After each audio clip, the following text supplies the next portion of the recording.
ये क्या है कि ये कटी हुई जड़ है और कटी हुई जड़ जो है जो मेंथा की है और इससे क्या करते हैं कि नर्सरी तैयार करते हैं। तो आप इसमें देखेंगे कि ये जो जड़ है ये कम से कम जो जड़ होती है ये कम से कम एक गांठ होनी चाहिए कटिंग में। तो जो गांठ होती है उसी गांठ से ये स्प्राउट निकलता है।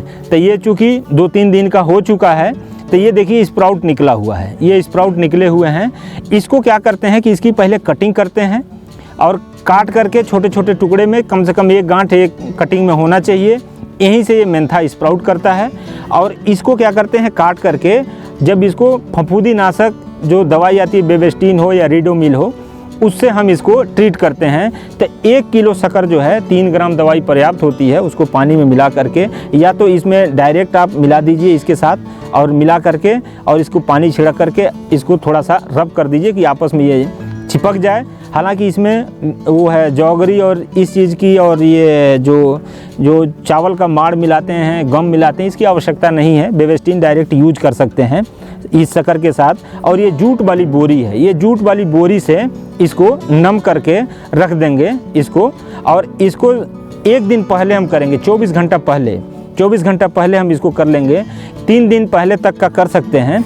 और इसको जब हम ये तैयार कर लेंगे जड़ जो है मेंथा का ये नर्सरी बनाने के लिए, तब हम क्या करेंगे कि नर्सरी के लिए हम फील्ड तैयार करेंगे। और फील्ड तैयार करके उसमें पानी लगाएंगे, पानी लगा करके बाकायदा पलेवा करेंगे। जब वो एकदम धान की तरह नर्सरी जैसे डालते हैं उस तरह से जब तैयार हो जाएगा तब ये शक्कर की जो मात्रा होगी, अगर जो आपको 1 एकड़ एरिया लगाना हो तो 1 एकड़ के लिए ये 40 किलो शक्कर पर्याप्त होती है। और 1 किलो शक्कर डालने के लिए 1 स्क्वायर मीटर एरिया पर्याप्त होता है। तो 1 किलो शक्कर और 1 स्क्वायर मीटर एरिया की दर से इसको हम क्या करेंगे कि उसमें अच्छे से बिखेर देंगे। बिखेरने के बाद हम उसको हल्का सा क्या करेंगे कि जो मड है मड ऊपर आ जाए, इस शक्कर के ऊपर आ जाए। तो इसके लिए हम क्या करेंगे कि झाड़ू होगा या बड़ा कुछ मतलब जो कि अरहर का कटा हुआ डंठल होगा उससे हम धीरे से पानी जो है थपथपाएंगे ताकि उसका कीचड़ इसके ऊपर चढ़ जाए, ये अच्छी तरह से ढक जाए। ढकने के बाद इसको हम छोड़ देंगे। अगर जो ये हम क्या करते हैं कि नर्सरी बनाने का जो समय होता है ये करीब जनवरी का प्रथम सप्ताह से लेकर के जैसे जैसे आपकी बुआई करनी हो उसके 1 महीना पहले आप नर्सरी तैयार करेंगे। तो अगर जो आप फरवरी में लगाना चाहते हैं तो इसकी नर्सरी आपको पौध तैयार करने के लिए जनवरी में डालनी पड़ेगी। यदि आप मार्च में लगाना चाहते हैं तो इसको नर्सरी के लिए आप फरवरी में डालेंगे। यदि आप अप्रैल में लगाना चाहते हैं तो ये नर्सरी के लिए आप मार्च में खेत तैयार करेंगे और नर्सरी डालेंगे।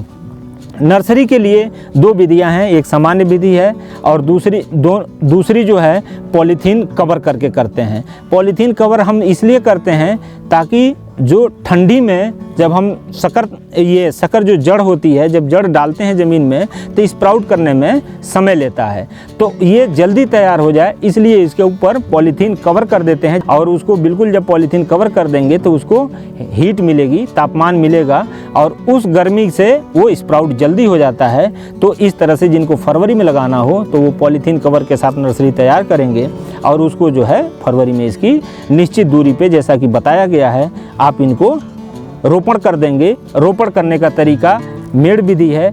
मेड़ विधि से करते हैं फरवरी में तो एक सिंगल लाइन लगाएंगे, लाइन से लाइन की दूरी 60 सेंटीमीटर होगी और पौध से पौध की दूरी 30 सेंटीमीटर होगी। यही जब हम मार्च में लगाते हैं तो मार्च में लगाने का जो लाइन से लाइन की दूरी 60 सेंटीमीटर है, लेकिन मेड़ से दोनों तरफ लगाते हैं, इस साइड भी लगाएंगे और इस साइड भी लगाएंगे और पौध से पौध की दूरी 25 सेंटीमीटर हो जाती है।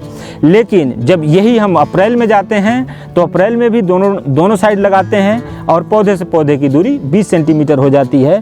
तो इन सब दूरी का ख्याल करके हम मेंथा की खेती करके अच्छा लाभ कमा सकते हैं।